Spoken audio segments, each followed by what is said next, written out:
Okay, it looks like we have a quorum, so I'm just gonna get started. So hi, everyone. I'm Olivia Troye. I'm the Executive Director of 97%. We are an organization committed to reducing gun deaths by including gun owners in the solutions. I know, what does that even mean, right? So what we mean by that is that we focus on doing research and polling and talking to gun owners specifically about their views on gun safety and how we can work together as gun owners and non-gun owners to hopefully save lives. Today, you're joining our discussion on red flag laws. We'll be briefing the top lines of our research on red flag law efficacy and enforcement across the country. We'll then jump into a Q&A with our panel featuring co-director of the Johns Hopkins Center for Gun Violence Solutions, Professor Josh Horwitz, and Johns Hopkins Professor of Public Health, Professor Shannon Frattaroli, who is also director of the Center for Injury Research. Both Josh and Shannon are part of the team behind the National ERPO Resource Center, which was just launched in partnership with the U.S. Department of Justice. Also joining us today is Christopher Carita, a red flag law educator and former detective from the Fort Lauderdale, Florida Police Department's Threat Response Unit. And we also have former Illinois State Rep Denyse Stoneback, who founded the National ERPO Working Group. We're very fortunate to have them here with us today. I'm excited to get their thoughts on this incredibly important issue. But first, we're going to level set and share some of our findings from the research we've been doing that we've just released this week. Gun owners tell us over and over again that we should enforce the laws already on the books. We hear you. I fully agree. I'm a gun owner myself. Research done by academic institutions such as UC Davis shows extreme risk protection orders, commonly known as red flag laws, are effective in preventing gun suicides and mass shootings. Our own research has also shown that gun owners support them, which is why they're one of the 4 pillars in our 97% policy roadmap. Yet numerous high-profile tragedies have revealed critical gaps in usage. So we set out to evaluate who is utilizing the tool effectively in the 21 states where this legislation has already passed, and which states are struggling to implement them. Our goal is to glean best practices from the former and strategize ways to pass them on to the latter, as well as sharing these best practices with those currently considering red flag law legislation. Now, without further ado, I'll introduce Stephanie Canine, who is our lead researcher on this project. Hi, everyone. So what we found is significant variation in red flag law enforcement across states and within them. So I'm going to have a graphic brought up right now. Here is a graphic showcasing our assessment of states. Just trying to see it on my window. So you'll see that those states highlighted in dark blue: Massachusetts, Connecticut, Rhode Island, New York, New Jersey, Delaware, Maryland, Indiana, and Hawaii are states we deem to be effectively using their red flag law. Note that while Massachusetts and Hawaii rank low in usage, they have very low rates of gun violence and gun ownership, likely leading to fewer orders. So that's why they've been included in this category. Please check out our white paper too to learn more about how we came to these determinations overall. So those states highlighted in light blue are states struggling with enforcement statewide, but who boast counties or cities doing excellent work, such as Polk and Broward counties in Florida, San Diego County in California, the city of Denver and Douglas County in Colorado, Fairfax County in Virginia, and King County in Washington. So the states highlighted in orange are those significantly struggling to enforce their red flag laws, which include Oregon, Nevada, New Mexico, Illinois, and Vermont. Michigan and Minnesota are highlighted and outlined in tan, given that their policies just took effect, so there's no data available yet. So moving on to barriers, we discovered several barriers to red flag law enforcement, including 1, lack of awareness and understanding among law enforcement and other potential petitioners due to lack of training and readily available public information. 2, concerns regarding due process and civil liberties, resulting in resistance among some law enforcement and elected officials, which we'll be addressing later in our panel today. And then 3, inherent flaws in the legislation that obstruct the ability to effectively respond to a threat. But while challenges exist, and that tends to dominate the narrative around red flag laws, there are actually many examples of successful implementation.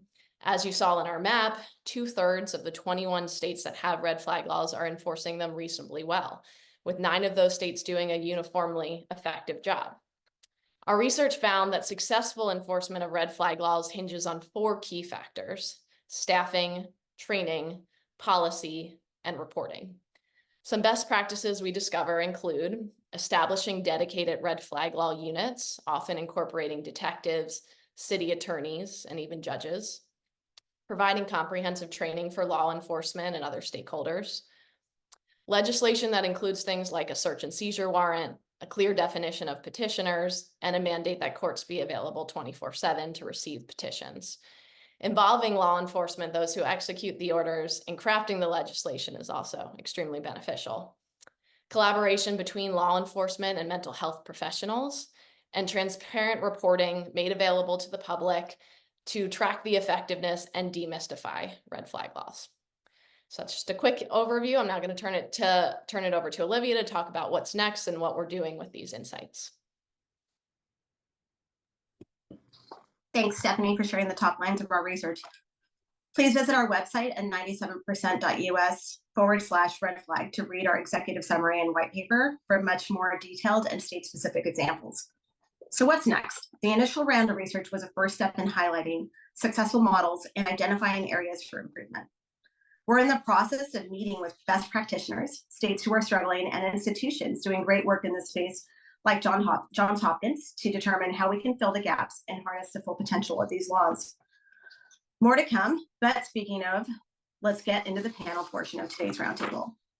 So as mentioned earlier, we have Christopher Carita joining us. He's an 18-year-old law enforcement veteran, former hostage negotiator, and former detective on the Fort Lauderdale Police Department's Threat Response Unit, a city in Broward County, Florida, who has fully embraced red flag laws since legislation passed following the mass shooting at Marjory Stoneman Douglas High School. Also joining us today are co-director of the Johns Hopkins Center for Gun Violence Solutions, Josh Horwitz, and Johns Hopkins Professor of Public Health, Josh Horwitz, and Shannon Frattaroli. They have been doing innovative work on red flag laws for nearly a decade. And as mentioned earlier, they are now leading the team behind the National ERPO Resource Center with DOJ. And lastly, we have former Illinois State Rep, Denyse Stoneback, who founded a National ERPO Working Group, a monthly meeting of stakeholders to share strategies and ideas for how to effectively implement and educate about red flag laws. While in office, Representative Stoneback also passed critical reforms to Illinois' red flag law. Thank you for that, Denyse. I highly encourage participation in the working group. We've been joining the calls. It's impressive, and they share a lot of great information for those practitioners out there in the field who are trying to navigate in the space. We'll begin with Chris. So Chris, Florida leads the nation in red flag law usage, filing more than 8,000 petitions since the law was passed in 2018. Enforcement varies across the state, however, with its most populous county, Miami-Dade, barely utilizing the tool.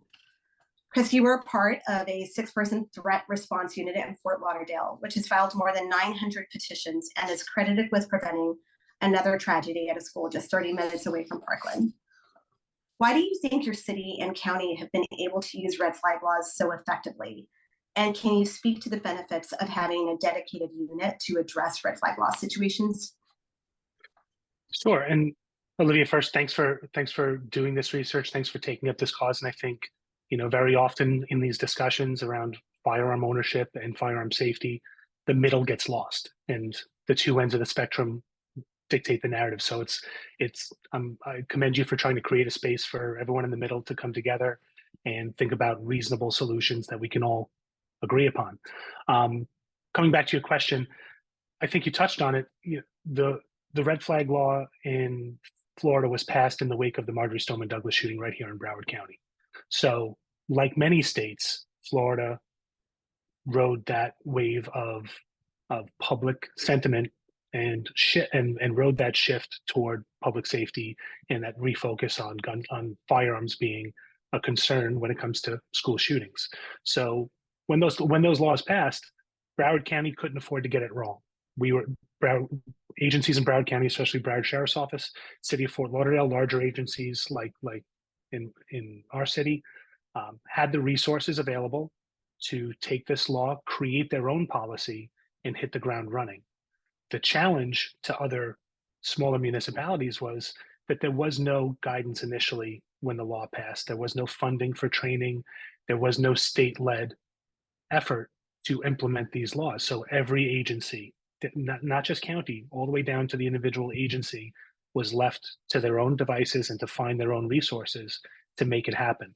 So cities like Fort Lauderdale, where our own SWAT team responded to MSD and helped to clear the school after that tragedy, we were motivated to get this right. And our city was willing and able to dedicate the resources immediately to have dedicated detectives investigate these cases and vet these threats and utilize the law effectively. I think, unfortunately, other counties where that may not have experienced so terrible a tragedy as MSD were slower to respond. I think there's a belief that they didn't need this tool, and those counties are all coming along as these tragedies continue and as they touch a little closer to home. That is often the motivation for an agency finally coming around and saying, you know, we have to take advantage of these tools. We can't leave these on the table. What are we going to do? And they become more intentional with their implementation. Yeah, absolutely. I think those are all valid points, especially as we look at this landscape across the board. In a moment, we'll have Johns Hopkins describe the red flag training that they'll now be providing to the center. But I think it would be helpful if you could provide some context for why their work is necessary from a law enforcement perspective. Can you explain what happened after this legislation passed in Florida and any directives or guidance from the state as to how to enforce the law? I know you touched upon this a little bit in your answer, but I think it's interesting always to hear from the law enforcement perspective on how these communities sort of come together and work together to make a difference. Sure. So in the wake of, after the red flag laws were passed here in Florida, after we got our first RPO law, the state was relatively silent on implementation and guidance. The FDLE, again, was not funded to offer any training, so none was forthcoming. So individual agencies like Fort Lauderdale, like Broward Sheriff's Office, Palm Beach County has an excellent program, were left to our own devices. Fortunately, I had just started a program at Johns Hopkins as a Bloomberg American Health Leadership Fellow, and I got to meet people like Shannon and Josh, who were on the ground when red flag laws were first created after Sandy Hook. So I got to learn from them and bring that research and bring that knowledge back directly to my agency. And I created training for my department for patrol officers, more in-depth training for the detectives that would enter the unit that I was a part of.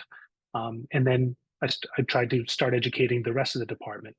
I've since taken that information, that training, and offered it as something that's available to agencies throughout the county at Broward College through our police academy.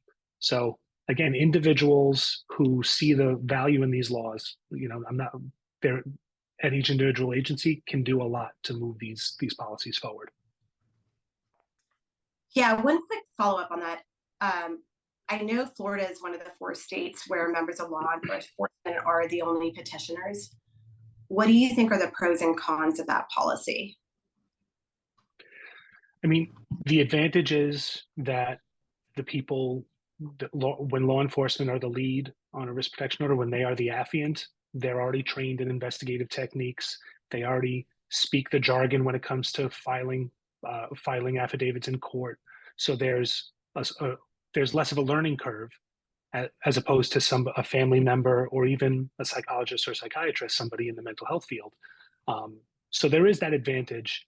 However, the disadvantage is that, and we're seeing it in Colorado, if law enforcement is the only avenue to get these orders, and your particular law enforcement agency, whether it's a sheriff's office or what have you, has decided they are not going to utilize these laws, or they haven't educated themselves on how to use them, then that resource is now unavailable.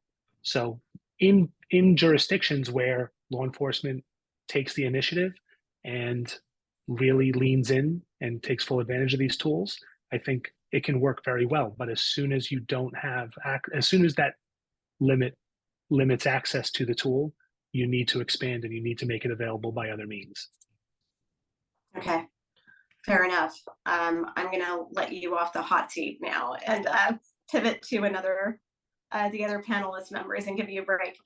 I have some questions for our Johns Hopkins attendees, and thank you again for all the wonderful work that you're doing. I think Chris is a testament to how you've been able to empower law enforcement and educate others that are in this space. And I think it's critical work, especially from someone who has worked on the Homeland Security space for several years and has dealt with this landscape and mass shootings and just kind of figuring out how we navigate around the gun violence pandemic that really plagues our country.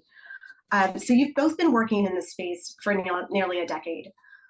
Can you tell us about what your focus has been and what you've accomplished, how this new National Resource Center basically takes you to the next level? And I leave that open to either Josh or Shannon, whichever one you would like to take the lead. I know you're both working on this. I'll leave it to Shannon first.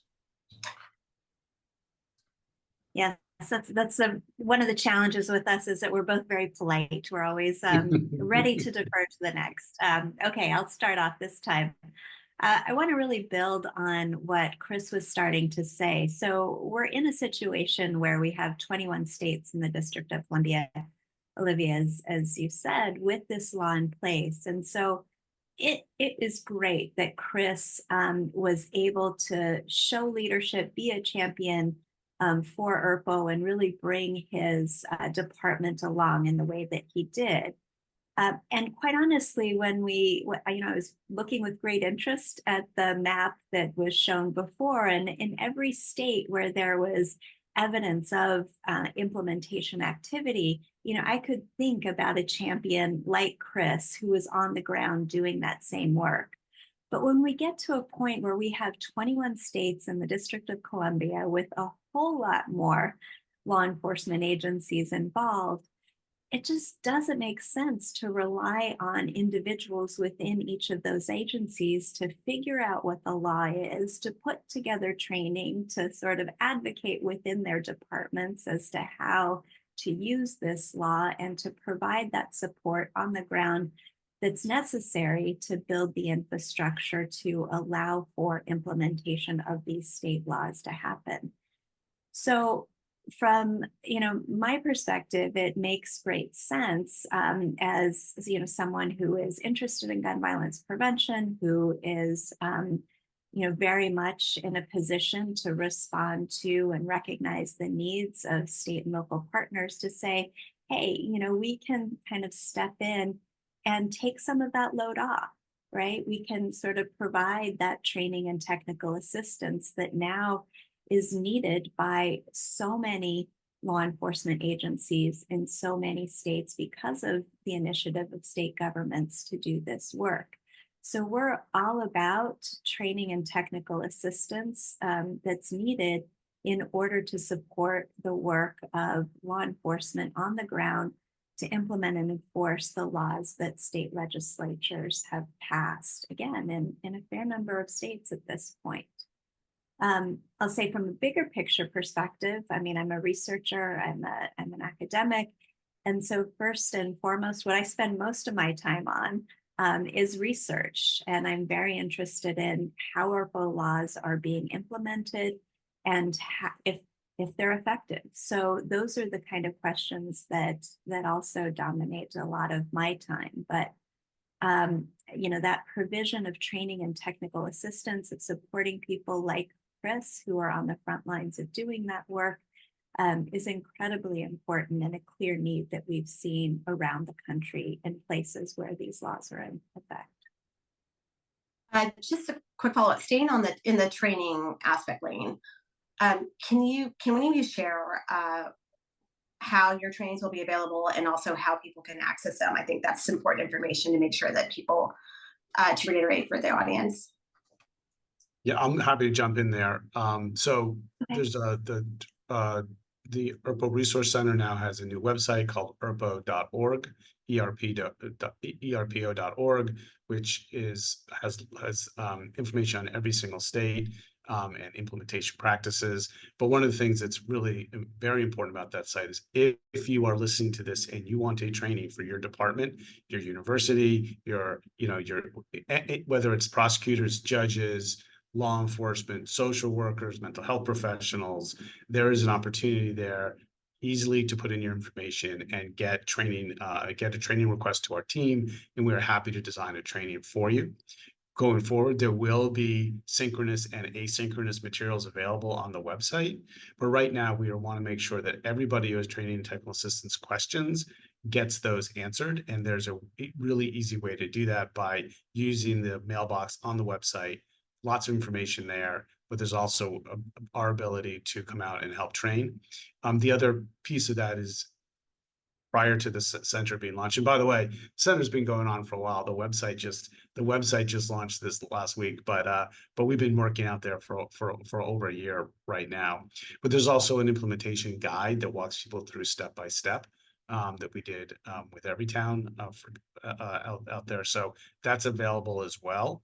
And one of the great things that are available is that, you know, the Resource Center also has subject matter experts out there like Chris who are available to help train. So we're really, you know, there's a lot of materials. I would also say in terms of, and I'm speaking today on behalf of our center, the Center for Gun Violence Solutions, but our center has a lot of materials on our website as well. And we are happy to share those as well. But the bottom line is there's a lot of materials that are out there, and there's a lot of materials that are coming. And there are opportunities for individualized trainings right now that we hope you take advantage of. In addition to law enforcement, can you speak to the importance of educating and involving prosecutors and others within the civil court system? Yeah, Josh, sure. I'm happy to jump in there. So this is a term we use. It's kind of, I don't know, nerdy, but it's called system actors, right? And if those folks don't know how to use ERPO, then the whole thing is for naught, right? And so who are those people every day who may be involved with that? Certainly judges, judicial clerks, oftentimes prosecutors, law enforcement, people who come into contact with those who may, who may want to exercise an ERPO. But interesting thing is that this is a civil protection order that's available to prosecutors and law enforcement. And typically that's not the case where you think not all, civil protection orders, we developed this from the idea of domestic violence protection orders. But by giving law enforcement or prosecutors standing here, we're giving them a tool that's outside of the traditional criminal justice field to work with. And we think that's a very important piece from an equity perspective. Typically, prosecutors think about, well, I'm going to prosecute a case, and I'm going to develop fine you or potentially incarceration.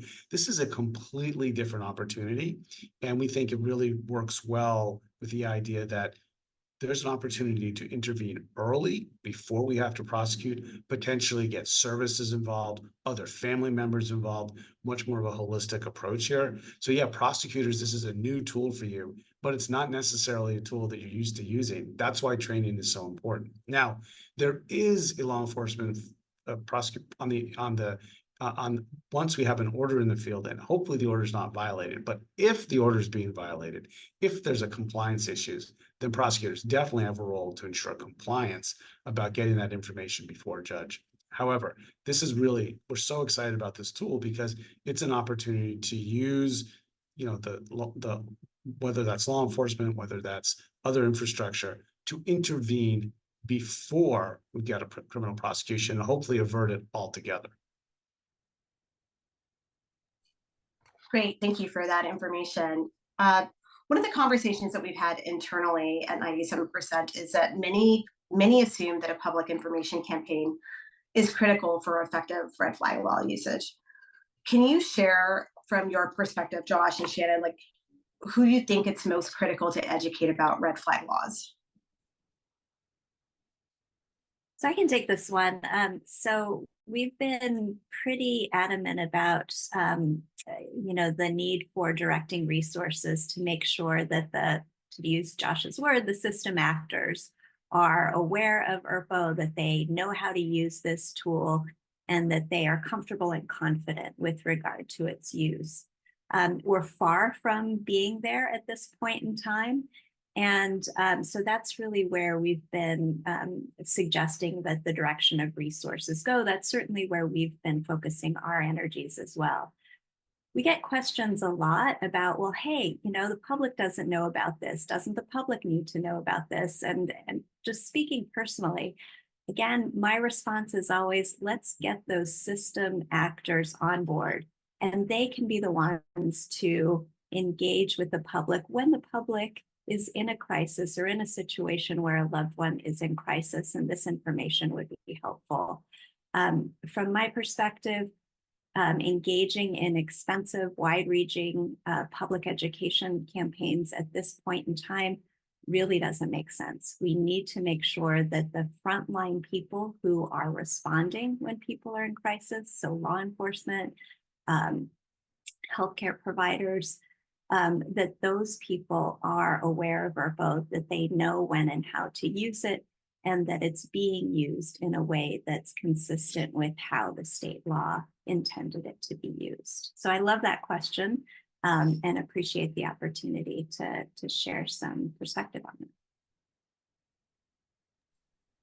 Josh, anything you wanted to add from your perspective, or it's fine, we've been in the hot seat. No, I think educating the public is important, and I think we need to do that. But what your map just highlights, the map you showed highlights the work that still needs to be done with courts, judiciary, clerks, law enforcement, prosecutors, and until there's a relatively small amount of money being invested right now in this, and until there's more resources, the most important thing is making sure the system works. And there's a big reason for that. Not only, it's very important, not only does it save lives, which we think out there saving lives and being implemented, but it also protects other people's rights. You talked about due process, right? So part of the training that we do is always involved in due process. And what does that look like? And when should we use these? And what are the standards that need to be met? So getting that right protects, we're here with 97% today, right? So it protects the people who are the respondents there, but it protects people who, we need to focus on how the guns are removed, who's having the guns removed, are they doing it with the right process? That's part of the training initiative as well. And so we want to make sure that all the people who are involved in doing that know how to use it, effectively, and also know how to use it constitutionally. And I so very much appreciate you bringing that up, because that is something that comes up in our conversations with gun owners and conversations that I have with gun owner friends. It's, when it comes to red flag laws, is the importance of due process, or concerns about that. So I'm very appreciative of you talking about that and addressing that, because I do know that in most of these situations, there is due process in place that happens, and it is an entire sort of team coming together to assess the situation. Yeah, I think Chris wants to jump into that, but I'll just say, Chris, go ahead. There's due process built into these statutes. We just want to make sure everybody knows about it and knows how to use it. Well, I just wanted to touch on, the idea of public awareness and the importance of that. I think right now, I agree with Shannon and Josh that the priority needs to be focused on system actors, on the people who are tasked with using these orders, using them properly, and knowing how to. Otherwise, if people are calling in and asking for them, no one knows what to do. That said, I think this also goes back to the idea of having specialized units, people who are dedicated to using these tools is extremely important. As an example, here in Broward County, and even with my own agency, the detectives in our unit, as we developed our protocols, we created a relationship with the principals at every single middle and high school in our city. They knew that we were available. They knew what our concerns were, what we were there to investigate. And they also understood, as Josh said, that our priority was not to create a criminal case around a child who might be making a threat. Our concern was to vet that threat, determine if it was legitimate and if we needed to take action, or if a risk protection order was appropriate, or if some other diversionary protocol was appropriate. The purpose for our unit was to prevent a tragedy from happening, not to create criminal cases and prosecute criminal cases. We would do that if absolutely necessary, but that was not our goal going in. And us making other actors, those secondary people, we also met with leaders at houses of worship. We tried to think of the people that people tend to go to when they're in crisis and they're not ready to talk to the police. And we want them to be aware that we are taking a different approach so that those people are then comfortable calling us and maybe exploring options and utilizing those resources that they may not have been aware were available. You know, I think about Uvalde. I think about the shooter's grandmother, seeing him come home with a new rifle and a whole bunch of ammunition one week, and then days before the shooting coming home with a second firearm and more ammunition, and the fear that she must have been experiencing and not knowing what would happen if she did call the police. Because in her mind, her options were either I call the police and send my grandson to prison for the rest of his life, or I cross my fingers that this all works out. And if she knew there was an option in between, if she knew there were tools available that could remove firearms, and that's not available in Texas right now. But that's my point. If people are aware that these tools are available, then we can avert more crises, and they're more likely to engage with the systems that can help prevent those crises from spiraling out of control. A critical point to make, because I think it's the human factor of all of this, right? And the human relationships and your relationships with your loved ones, and how in these situations you do face sort of a moment of moral decision making of like, what do? I love this person. I want to protect others and protect them from themselves. But on the other hand, I'm concerned about what is going to happen to them. And so I'm really grateful for you for raising that and discussing it, because it's important for people to be educated and understand, like, there are options here. It's not, 100% to the end. Like, there are ways to really utilize the system and navigate it in such a way that is a more productive approach, per se, where you can feel comfortable with the decision that you're making. So thank you for chiming in and discussing that with us. So I'm going to turn to Denyse now and talk about Illinois, which is one of the states we assess to be really struggling to enforce a red flag law. Denyse, why do you think they're not using this tool more? Well, thank you, Olivia. And again, thank you for convening all of us here to talk about this really important topic. It's just absolutely extraordinarily important.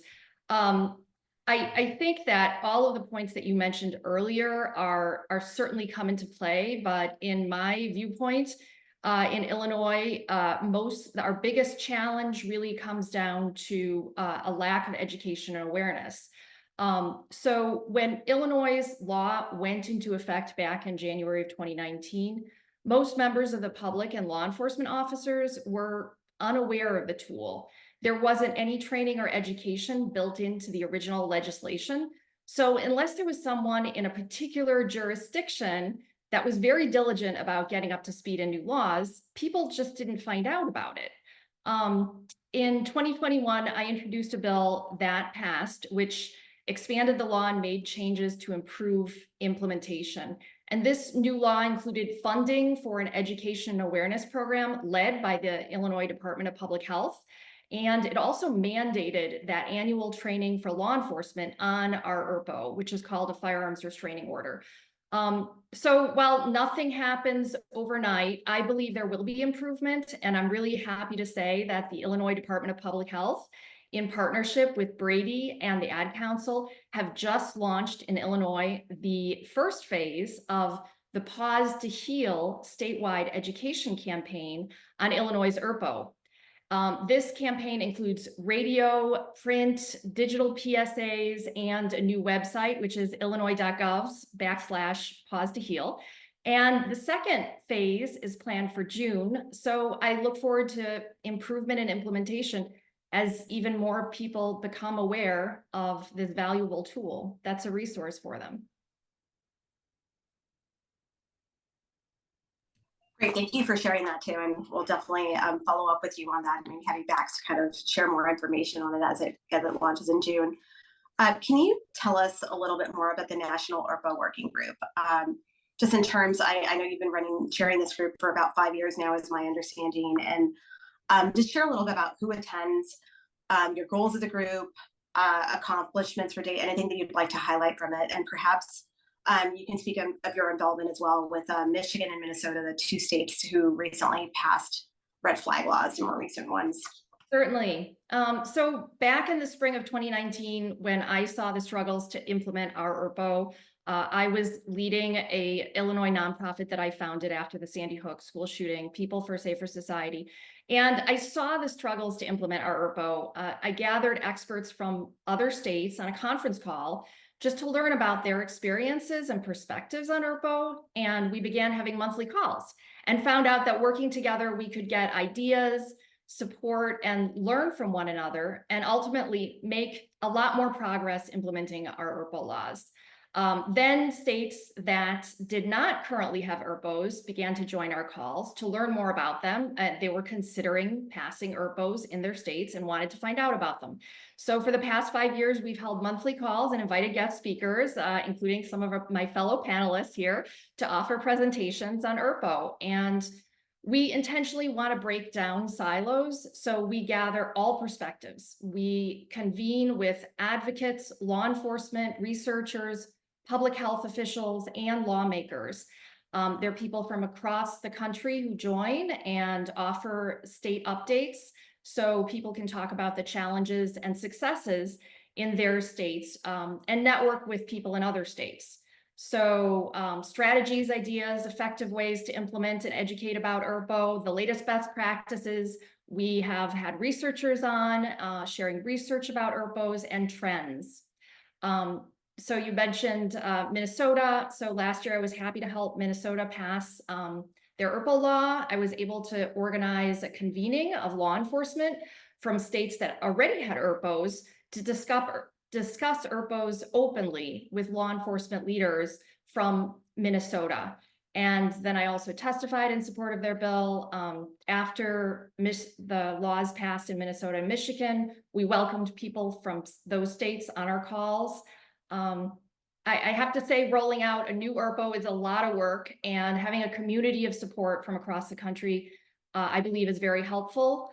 I'd love to see us continue to be a valuable resource for our members and for us to expand to include more people from states that are either working to better implement their ERPO laws or those states that are considering passing ERPOs and learning about them. Thank you. That was one of the main reasons of the goals for us to really kind of focus on ERPOs, was bringing together the community and hopefully just sort of helping to share those best practices and amplifying groups like yours, Denyse, that are convening people, educating them, and bringing experts. I know last week you had the Suffolk County from New York who does an incredible job of utilizing this tool, and she gave a wonderful presentation very specifically of the requirements, how they've done it, and she also was very candid about the budgetary requirements that go behind this that I think drive a lot of this work. And I know all of you across the panel have touched upon this to a certain extent. I have a question about there was a piece of legislation you put forward before the end of your term calling for a statewide red flag law director. Can you tell us a little bit more about that and your ambition to create this model legislation for other states? Sure, absolutely. So in all my work on ERPOs, I noticed that states that are implementing ERPO in a very effective way have programs that include really good coordination and consistency in application. And the most effective jurisdictions had staff. You mentioned staffing earlier, that were dedicated to ERPO and working between the courts and the petitioners. And so I wanted to introduce a bill that would set up a framework for coordination and consistency. So I introduced a bill that would establish an Office of FRO Coordination. Again, FRO is Firearms Restraining Order in Illinois. It's Illinois' ERPO, with a statewide director and coordinators to serve as liaisons between the petitioners, state's attorney offices, and the court system. And I do believe that, this could be used as model legislation for states that want to implement ERPOs more consistently, more effectively. I think that we can all learn so much from each other. So depending on the stage of implementation, whether they're still considering passing an ERPO in the first place, or whether they're midpoint or struggling or more advanced, we can all learn from one another and share model legislation. We have many more tools and resources available to us now than we did 5 years ago. And it's amplifying those resources and making them available to people to really put forward this tool, this very effective tool, to save lives. So we don't have to reinvent the wheel, so to speak. Yeah, thank you. And like you did a lot of incredible work when you were a state representative, and I commend you for your commitment and really pushing this legislation, and also your work in the aftermath of it, of now continuing to be involved in this space and just hoping to bridge communities together and share the knowledge that you've gained along the way. So I'm going to pivot and ask a question to all of you on the panel. And I guess, Shannon, why don't I have you answer first? What do you think is the most common misconception about red flag laws? And what is one thing you hope that the viewers watching this panel take away from this conversation? Oh boy, just one. Share as many as you'd like. Well, maybe what I'll highlight is that this is something that often is used, ERPOs are often used when people are at risk of suicide. And I think one misconception about gun violence in this country generally is that there's not an appreciation for how common suicide is. And I think many people on this call might be surprised to learn that suicide is the largest sort of piece of the gun violence pie, if you will. So that's how most people in this country who are killed by guns die, is by suicide. And so ERPO is a tool that is being used in response when people are at risk threatening suicide. ERPO is a tool that's being used when people are threatening interpersonal violence, including domestic violence, including mass violence. But I think when I talk with people about ERPO, the thing that consistently surprises people is that this is something that can be used when someone is in crisis and threatening to harm themselves. And it's often used that way. Thank you. Oh, sorry. Go ahead, Josh. I was going to go to you next. I'm going to pick one up that I want Chris to follow up with. Okay. So this is setting you up, Chris, just full disclosure, which is that there's this idea that when a respondent has an ERPO issued against, like a law enforcement takes out an ERPO of the respondent, that we're going to have a SWAT team come in, full battle gear. It's going to be a real confrontational situation. That does happen, but that's not the common way we think about extreme risk laws. They are often done almost consensually. There are people who stipulate to say, yeah, that's fine. There are people who work with their partners to go ahead and get their partner protected through an extreme risk protection order. These are not always confrontational. They don't have to. We think about movies and all that kind of stuff, about these terrible scenes, what we see in the nightly news. These are about saving lives, and you often see de-escalation through these situations and the ability to say, let's work together with this. It is not and this is why I'm saying Chris up. It's not like, okay, let's get the battle gear on and get ready for a confrontation.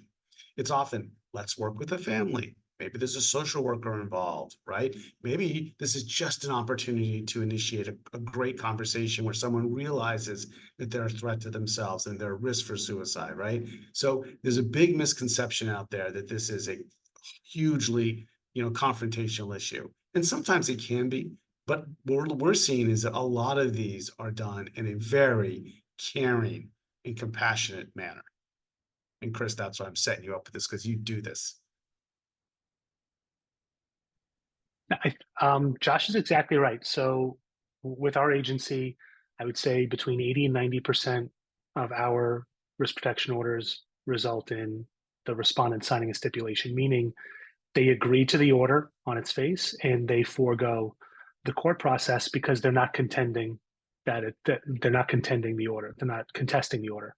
The way that usually works is, so, Uncle Jimmy gets drunk every weekend at the family barbecue, right? And now Uncle Jimmy pulls out a firearm and starts screaming about what he's going to do to everybody. And the family calls and says, hey, we're worried about Uncle Jimmy. Now he's pulling out a gun. He seems to be deteriorating. We don't know what to do. We don't want him to go to jail, but we're worried about him. So our unit, with specialized training and knowledge of all the tools we have available to us, have a sit down with Uncle Jimmy and say, listen, your family is worried. Now you're pulling out guns. Here's what we propose. We don't want to make this into a criminal issue. This is a family issue. This is a crisis. We want to create some space between you and those firearms while you go get the help you need. And more often than not, Uncle Jimmy is A, happy that this is not a criminal issue, B, happy to hear that his family cares about him and is worried about him and is trying to get him some help, and C, agrees to the order because ultimately he understands that drinking and playing with firearms is not a good idea. And we've had that very example. And we've had those situations play out where the person gets help with alcohol use. You know, they join AA, they get job training, they turn their life around, and a year later, we look and they're a new person. And that space between firearms and their crisis is exactly what they needed to be able to engage in the services they needed and go in a better direction and avoid a crisis turning into a violent crisis. Denyse, anything to add from your perspective? Well, I certainly agree with Shannon about firearm suicides. I think that is so important to emphasize that the majority of firearm deaths in our country are firearm suicides. And, you know, this is not an anti-gun anything. This is a valuable tool, and we cannot ignore the importance of ERPOs being a tool to prevent firearm suicide, which is a really big problem in our country. The other thing I wanted to mention was due process. I think that there were concerns when I was in the legislature about, oh, is there enough due process? There's absolutely enough due process built into these laws. It is a civil order. We're not criminalizing anyone. It is exactly what Chris said, trying to make space between the person in crisis or the person who's deteriorating or has an alcohol problem, an addiction problem, and the firearm in order to prevent a tragedy. So I think those were all great points that my fellow panelists made. I think that's it. Great. So I'm glad we're touching on the topic of due process before we wrap up today, because I know we're coming up on time. We took questions from some of the viewers ahead of time, and we have one question for you to address. I think we've kind of discussed it a little bit, but I did want to mention that one of our attendees, Daniel, he did have several questions about due process. He mentioned the right to legal counsel, mentioned the burden of proof, mentioned how are these allegations investigated. Chris, Detective Carita, what are your thoughts, I guess? What would you say to this gun owner, maybe more on the burden of proof aspect from your perspective? I know you all have kind of touched on this topic, and I think it's an important thing to discuss is due process, because there are a lot of concerns around gun owner circles, as we've talked about. But is there anything else that you would sort of reiterate or want to share with this individual? Sure. So for me to get a risk protection order in the state of Florida, I need to present evidence, real evidence to a judge. That may be in the form of medical records, recordings, video evidence, social media postings, real evidence of a person's violent tendencies. It may be their criminal history, their tendency toward domestic violence, their access to firearms. I need to present all of that as evidence, and that evidence is presented in the form of a sworn affidavit. If I do not present that affidavit truthfully, I'm risking my career and I'm risking prosecution for perjury. So this is not, the process is not my opinion versus the respondent's opinion. This is my presentation of facts and evidence, like any other court proceeding, and they have an opportunity to counter that. They have an opportunity to present why they believe I'm interpreting that evidence incorrectly, why I may have it wrong, things that I may have missed. There is that opportunity, and then ultimately a judge weighs that evidence and makes a determination. And all of those processes have to happen in an expedited time period when a risk protection order is being used. So there aren't months and months of delays while the person is being deprived of their firearm, while they have to wait for court. In Florida, we have to have a final hearing within 2 weeks of filing the initial order. So that's 2 weeks for the respondent to gather any evidence that they think is important to present to a judge. And that's 2 weeks for us to get every last bit together of evidence that we think is important. And then we have the hearing and all that evidence is weighed. And then the other aspect of this is I think there's a misperception that of beyond a reasonable doubt in the criminal system versus the civil thresholds for evidence. In a civil case, the thresholds are lower than beyond a reasonable doubt, and every state is slightly different. But we should also keep in mind that this is not about somebody losing all their freedom and going to prison for a period of time. This is about a property right to a firearm in a crisis situation that is temporary. And the orders have an expiration between 6 months and a year, depending on your state. This is not a forever result. And in a year, the weight falls back on me as the petitioner to present new evidence to show that the person is still in crisis, is still a danger to themselves or others. And if I don't have additional evidence to say that they are still dangerous, that there is still a danger to them having firearms, then the order expires and their rights are restored. And that's the default. The default is their rights are restored when it expires, and the onus is on me to present new evidence to that same judge if I want it extended. So there are lots and lots of due process protections built into that, and the onus is on me as the petitioner to present real evidence to a judge to continue that order. And I would just add that these are built on the well-known and well understood and actually well litigated processes of domestic violence protection orders. And so it's a very similar process that's been set up. These laws have been around for 50 or 60 years now. They've been litigated. They've been found to comply with due process. I will also note that extreme risk laws have been litigated across the country. They have been found everywhere to be constitutional, meet due process protections. And that's because they were designed that way. They were designed that when you file this, you're under oath. In fact, many states have a special statute that if you lie on an ERPO petition, that's a different penalty. You have everything goes before a judge. There's a very short time between full hearing. You do have a right to counsel, although you don't have a right to pay counsel, but you certainly have a right to counsel in those situations, just like every other civil order. You have a right to produce evidence. And the other thing is, even if there's a finding against you, you have the ability to do this. You don't have to wait a year. There's an opportunity in the statutes to bring your case back almost immediately if you feel you need to, and have a rehearing, right? So it will expire in a year, but the statutes give you the opportunity, another bite at the apple should you want it. We look at these cases, and they're often very, very clear. They're not they're not close calls, right? And we're seeing the courts understand that there are times when guns or anything of danger needs to come out of your hands immediately, like a firearm, but it also could be thinking about the domestic violence protection order. People need to be separated immediately. You can't wait 21 days or 14 days, and then everybody comes back to court and sorts it out, right? That's the same process we have here. It's with judicial intervention, judicial authority. It gives judges clear legal authority to move this forward. That's the whole point of this. And so far, courts have been agreeing with that. And I really think there's plenty of due process protections built in here. And I do think it's working that way. People's rights are protected. Yeah, and maybe if I could just build on that. I mean, I've read through case files of more than 1,000 extreme risk protection order cases at this point from multiple cases. And, what I've seen is exactly what Chris described. These cases are often thick with evidence.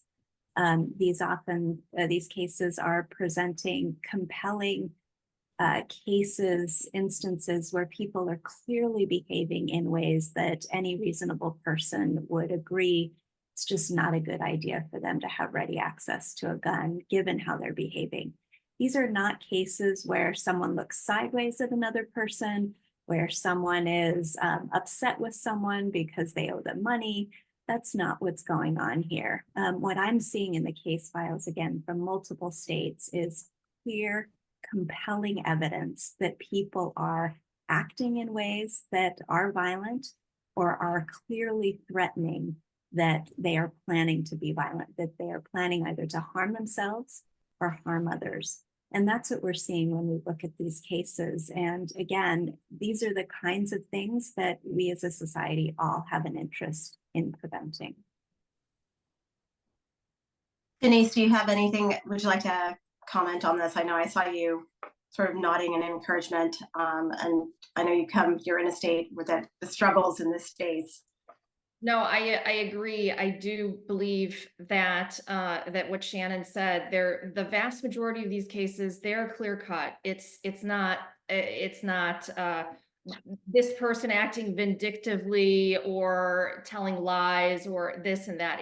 There's a clear issue, a person in crisis. There may be mental health or substance use disorder issues, and so it's just extraordinarily important to separate that person right away from the weapon that they are threatening harm with, or that they're very likely to use to hurt themselves or others. And I think what Chris said earlier too about many of the respondents to these petitions actually agree, and it's consensual. They acknowledge that it would be good to take the firearm away for a time, and then come back to court, then come back later, and with calm heads, and leave this some time and space. And I think that's critically important in preventing tragedies. Unfortunately, we received several questions from our attendees, and I'll certainly make sure that going forward in roundtables, we'll try to incorporate them along the way. I know we're up on time now, but thank you so much to all of you for joining us today, and for everyone who tuned in. I think this is just such a critical topic to continue to share best practices on, to discuss, and we look forward to sharing more of your insights.